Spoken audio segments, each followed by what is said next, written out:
بسم اللہ الرحمن الرحیم اللہم صل علی محمد وعلی آل محمد کما صلیت علی ابراہیم وعلی آل ابراہیم انک حمید مجید اللہم بارک علی محمد وعلی آل محمد کما بارکت علی ابراہیم وعلی آل ابراہیم انک حمید مجید۔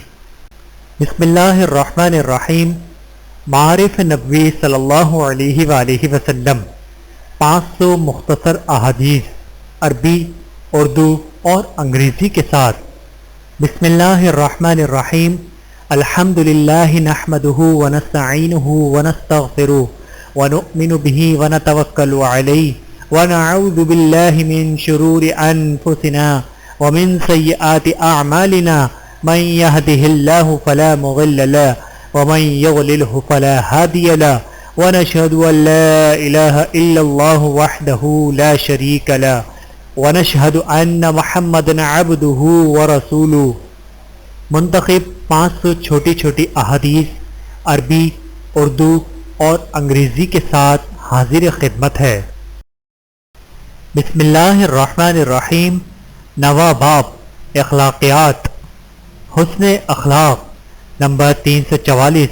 حضرت عبداللہ بن عمر رضی اللہ تعالیٰ عنہ بیان کرتے ہیں کہ رسول اللہ صلی اللہ علیہ وآلہ وسلم نے فرمایا، تم میں سے بہترین وہ شخص ہے جو اخلاق کے لحاظ سے سب سے اچھا ہو۔ بحوالہ صحیح بخاری، حدیث نمبر 6029۔ نمبر 345۔ حضرت انس رضی اللہ تعالیٰ عنہ بیان کرتے ہیں کہ نبی کریم صلی اللہ علیہ وآلہ وسلم تمام لوگوں میں سب سے زیادہ حسن اخلاق کا پیکر تھے۔ بحوالہ سنن ابی داود، حدیث نمبر 4773۔ نمبر 346۔ حضرت ابو درداء رضی اللہ تعالیٰ عنہ بیان کرتے ہیں کہ رسول اللہ صلی اللہ علیہ وآلہ وسلم نے فرمایا، قیامت کے ترازو میں حسن اخلاق سے بڑھ کر کوئی چیز وزنی نہیں ہوگی۔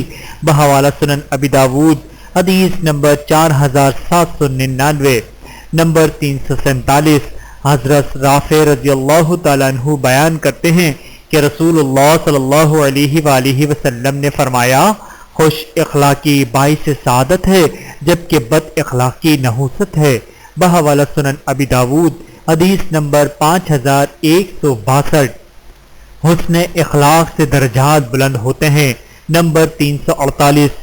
حضرت عائشہ رضی اللہ تعالیٰ عنہ بیان کرتی ہیں کہ رسول اللہ صلی اللہ علیہ وآلہ وسلم نے فرمایا، یقیناً حسن اخلاق کی وجہ سے مومن تہجد پڑھنے والے روزے دار کا درجہ حاصل کر لیتے ہیں۔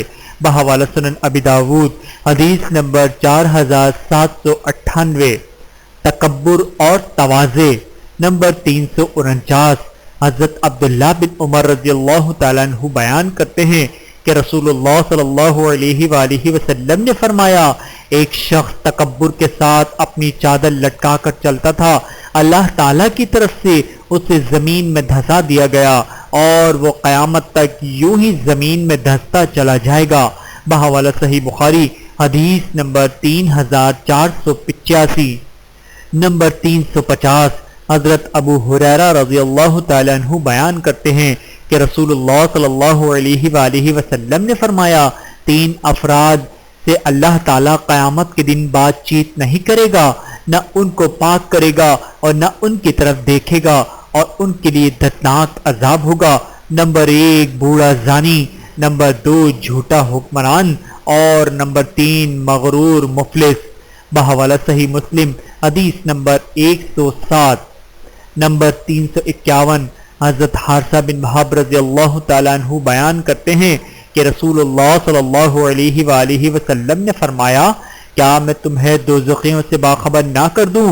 ہر وہ شخص جو سرکش سخت مزاج والا ہے، اترانے والا ہے اور اپنے آپ کو بڑا جاننے والا ہے۔ بحوالہ صحیح بخاری، حدیث نمبر 6071۔ نمبر 352۔ حضرت ابو ہریرہ رضی اللہ تعالیٰ عنہ بیان کرتے ہیں کہ رسول اللہ صلی اللہ علیہ وآلہ وسلم نے فرمایا، عزت اللہ تعالیٰ کی تہبند ہے، بڑائی اس کی چادر ہے، ان معاملات میں جو بھی مجھ سے جھگڑے گا اسے میں عذاب دے کر رہوں گا۔ بحوالہ صحیح مسلم، حدیث نمبر 2620۔ نمبر 353 حضرت عیاض بن حمار رضی اللہ تعالیٰ عنہ بیان کرتے ہیں کہ رسول اللہ صلی اللہ علیہ وآلہ وسلم نے فرمایا یقیناً اللہ نے مجھے وحی کی ہے کہ تواضع اختیار کی جائے، مجھے یہاں تک حکم دیا گیا ہے کہ کوئی کسی پر فخر نہ جتائے اور نہ کوئی دوسرے پر زیادتی کرے۔ بحوالہ صحیح مسلم حدیث نمبر 2865۔ حسد نمبر 354 حضرت ابو ہریرہ رضی اللہ تعالیٰ عنہ بیان کرتے ہیں کہ رسول اللہ صلی اللہ علیہ وآلہ وسلم نے فرمایا حسد سے بچو کیونکہ حسد نیکیوں کو ایسے کھا جاتا ہے جیسے آگ لکڑی کو۔ بحوالہ سنن ابی داود حدیث نمبر 4903۔ نمبر 355 حضرت عائشہ رضی اللہ تعالیٰ عنہ بیان کرتی ہیں کہ رسول اللہ صلی اللہ علیہ وآلہ وسلم سے پوچھا کیا آپ حضرت صفیہ رضی اللہ تعالیٰ عنہ کو چھوٹا قد ہونے کے باوجود پسند کرتے ہیں؟ آپ صلی اللہ علیہ وآلہ وسلم نے فرمایا اے عائشہ تم نے ایسی غلط بات کہی ہے جسے سمندر میں ملایا جائے تو سمندر کو متغیر کر دے۔ بحوالہ سنن ابی داود حدیث نمبر 4875۔ غیبت اور بہتان نمبر 356 حضرت ابو ہریرہ رضی اللہ تعالیٰ عنہ بیان کرتے ہیں کہ رسول اللہ صلی اللہ علیہ وآلہ وسلم نے فرمایا تمہیں معلوم ہے غیبت کیا ہے؟ صحابہ نے عرض کیا اللہ اور اس کا رسول صلی اللہ علیہ وآلہ وسلم ہی بہتر جانتے ہیں۔ آپ صلی اللہ علیہ وآلہ وسلم نے فرمایا تمہارا اپنے بھائی کے متعلق اس کی غیر موجودگی میں ایسا تذکرہ جو اگر اس کے سامنے کیا جاتا تو وہ ناپسند کرتا۔ پوچھا گیا اس کے بارے میں آپ کا کیا خیال ہے اگر وہ بات جو میں کہہ رہا ہوں فی الواقع وہ اس بھائی میں پائی جاتی ہو؟ آپ صلی اللہ علیہ وآلہ وسلم نے فرمایا اگر اس بھائی میں وہ چیز پائی جاتی ہے تو یہی تو اس کی غیبت ہے، اور اگر وہ بات اس میں پائی ہی نہیں جاتی تب تو یہ بہتان ہوگا۔ بحوالہ صحیح بخاری حدیث نمبر 2589۔ چغلی نمبر 357 حضرت عبداللہ بن مسعود رضی اللہ تعالیٰ عنہ بیان کرتے ہیں کہ رسول اللہ صلی اللہ علیہ وآلہ وسلم نے فرمایا سن لو میں تمہیں بتاتا ہوں کہ جھوٹ کیا ہے، بہتان ہے، چغلی ہے وہ بات جو لوگوں میں پھیلا دی جائے۔ بحوالہ صحیح مسلم حدیث نمبر 2606۔ دور خاپن حضرت عمار بن یاسر رضی اللہ تعالیٰ عنہ بیان کرتے ہیں کہ رسول اللہ صلی اللہ علیہ وآلہ وسلم نے فرمایا اس دنیا میں جس شخص کے 2 چہرے ہوں گے قیامت کے دن اس کی 2 زبانیں آنکھ کی ہوں گی۔ بحوالہ سنن ابی داود حدیث نمبر 4873۔ علم کی سنجیدگی حضرت ابو ہریرہ رضی اللہ تعالیٰ عنہ بیان کرتے ہیں کہ رسول اللہ صلی اللہ علیہ وآلہ وسلم نے فرمایا اس ذات کی قسم جس کے ہاتھ میں محمد صلی اللہ علیہ وآلہ وسلم کی جان ہے اگر تم بھی وہی کچھ جانتے ہو جو میں جانتا ہوں تو بہت زیادہ دور روتے اور بہت کم ہنستے۔ بحوالہ صحیح بخاری حدیث نمبر 6637۔ لعن تان نمبر 360 حضرت عبداللہ بن عمر رضی اللہ تعالیٰ عنہ بیان کرتے ہیں کہ رسول اللہ صلی اللہ علیہ وآلہ وسلم نے فرمایا کبیرہ گناہوں میں سب سے بڑا گناہ یہ بھی ہے کہ کوئی شخص اپنے والدین پر لعنت کرے۔ پوچھا گیا یا رسول اللہ صلی اللہ علیہ وآلہ وسلم بھلا کوئی شخص اپنے والدین پر لعنت کیسے کر سکتا ہے؟ آپ صلی اللہ علیہ وآلہ وسلم نے فرمایا کوئی شخص دوسرے آدمی کے والد کو گالی دے جس کے جواب میں دوسرا شخص پہلے شخص کے ماں اور باپ دونوں کو گالی دے۔ بحوالہ صحیح بخاری حدیث نمبر 5973۔ سنجیدگی ہو یا مذاق آدمی حد میں رہے۔ نمبر 361 حضرت یزید رضی اللہ تعالیٰ عنہ بیان کرتے ہیں کہ رسول اللہ صلی اللہ علیہ وآلہ وسلم نے فرمایا تم میں سے کوئی بھی اپنے بھائی کی لاٹھی کو کھیل کود ہنسی مذاق یا سنجیدگی سے نہ اٹھائے اور اگر بالفرض اٹھا لے تو اسے ضرور واپس کر دینی چاہیے۔ بحوالہ جامع ترمذی حدیث نمبر 2160۔ غیبت اور بہتان نمبر 362۔ ایک آدمی نے رسول اللہ صلی اللہ علیہ وآلہ وسلم سے سوال کیا غیبت کیا ہے؟ فرمایا تم کسی شخص کے بارے میں ایسا تذکرہ کرو جسے سن کر وہ ناپسندیدگی کا اظہار کرے۔ اس نے پوچھا اے اللہ کے رسول صلی اللہ علیہ وآلہ وسلم، چاہے بات حقیقت پر مشتمل ہو؟ رسول اللہ صلی اللہ علیہ وآلہ وسلم نے فرمایا جب تم غلط بات اس سے منسوب کرو گے تب تو یہ بہتان ہوگا۔ بحوالہ موطا امام مالک حدیث نمبر 1823 نمبر 363۔ حضرت سمرہ بن جندب رضی اللہ تعالیٰ عنہ بیان کرتے ہیں کہ رسول اللہ صلی اللہ علیہ وآلہ وسلم نے فرمایا مسلمانوں باہم ایک دوسرے کو یوں لعنت نہ بھیجو، تجھ پر اللہ کی لعنت ہو، تجھ پر اللہ کا غضب ہو، تجھے اللہ دوزخ میں داخل کرے۔ بحوالہ سنن ابی داود حدیث نمبر 4906۔ زن بدگمانی نمبر 364۔ حضرت ابو ہریرہ رضی اللہ تعالیٰ عنہ بیان کرتے ہیں کہ رسول اللہ صلی اللہ علیہ وآلہ وسلم نے فرمایا بدگمانی سے بچو کیونکہ بدگمانی انتہا درجے کا جھوٹ ہے۔ فضول اور بیکار بحثیں نمبر 365۔ حضرت ابو امامہ رضی اللہ تعالیٰ عنہ بیان کرتے ہیں کہ رسول اللہ صلی اللہ علیہ وآلہ وسلم نے فرمایا کوئی بھی ہدایت یافتہ قوم جب گمراہی کی راہ پر گامزن ہوتی ہے تو وہ فضول جھگڑوں، مناظروں اور بحثوں میں پڑ جاتی ہے۔ بحوالہ جامع ترمذی حدیث نمبر 3253۔ نرمی نمبر 366۔ حضرت عائشہ رضی اللہ تعالیٰ عنہ بیان کرتی ہیں کہ رسول اللہ صلی اللہ علیہ وآلہ وسلم نے فرمایا اللہ تعالیٰ ہر معاملے میں نرمی کو پسند کرتا ہے۔ بحوالہ صحیح بخاری حدیث نمبر 6024۔ نمبر 367۔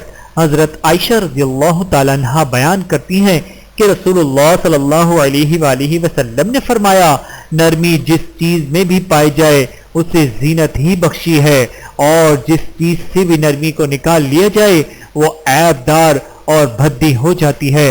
بحوالہ صحیح مسلم حدیث نمبر 2594۔ نمبر 368۔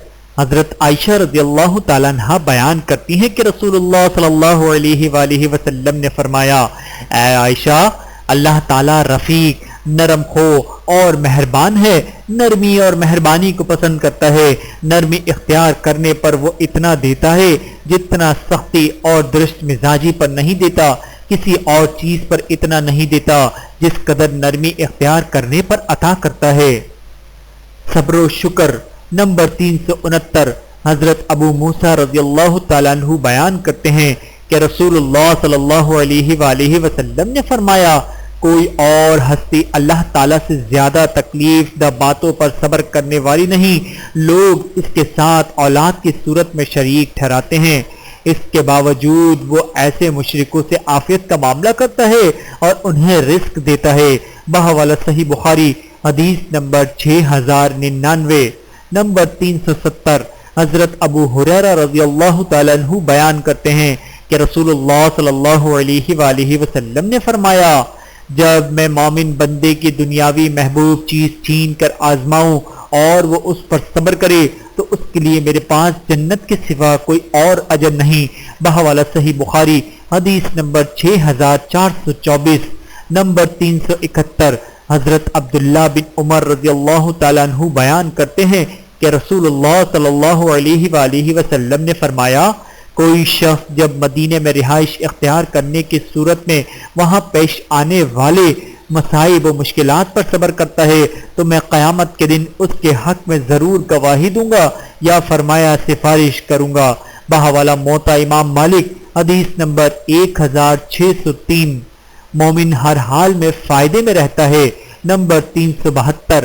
حضرت صہیب رضی اللہ تعالیٰ عنہ بیان کرتے ہیں کہ رسول اللہ صلی اللہ علیہ وآلہ وسلم نے فرمایا مومن کا معاملہ بھی عجیب ہے، اس کے تمام امور میں خیر ہی خیر ہے اور یہ نصیب مومن کے علاوہ کسی اور کے نہیں۔ خوشحالی میں شکر ادا کرتا ہے، یہ شکر بھی اس کے لیے بھلائی ہے، مصیبتوں میں صبر کرتا ہے، یہ صبر بھی اس کے لیے بھلائی ہے۔ بحوالہ صحیح مسلم حدیث نمبر 2999۔ نمبر 373۔ حضرت عبد الرحمن بن عوف رضی اللہ تعالیٰ عنہ فرماتے ہیں ہمیں رسول اللہ صلی اللہ علیہ وآلہ وسلم کے زمانے میں تنگ دستی کے ساتھ آزمایا گیا تو ہم نے صبر کیا، پھر ہمیں آپ صلی اللہ علیہ وآلہ وسلم کے بعد فراخی سے آزمایا گیا تو ہم صبر نہ کر سکے۔ بحوالہ جامع ترمذی حدیث نمبر 2464۔ قناعت نمبر 374۔ حضرت ابو ہریرہ رضی اللہ تعالیٰ عنہ بیان کرتے ہیں کہ رسول اللہ صلی اللہ علیہ وآلہ وسلم نے فرمایا، مال و دولت کی فروانی کا نام غنا مالداری نہیں ہے، بلکہ غنی تو نفس کی امیری اور آسودگی ہے، یعنی دل وہ کیفیت قناعت جس میں آدمی بخل سے بچ کر قیاسی کا مظاہرہ کرے اور امیری غریبی ہر حال میں آسودہ اور مطمئن رہے۔ بحوالہ صحیح مسلم حدیث نمبر 1051۔ اللہ تعالی ہم سب کو احادیث مبارکہ صلی اللہ علیہ وآلہ وسلم پر عمل کرنے کی توفیق عطا فرمائے، آمین ثم آمین۔ ویڈیو دیکھنے کا بہت شکریہ۔ مزید ویڈیوز دیکھنے کے لیے ہمارے چینل کو سبسکرائب کریں۔ اگر ویڈیو پسند آئے تو لائک کریں۔ اچھی بات کو دوسروں تک پہنچانا صدقہ جاریہ ہے۔ جزاکم اللہ خیرا کثیرا۔ اپنا اور اپنے پیاروں کا بہت زیادہ خیال رکھیے گا اور مجھے دعاؤں میں یاد رکھیے گا۔ Take care. اللہ حافظ۔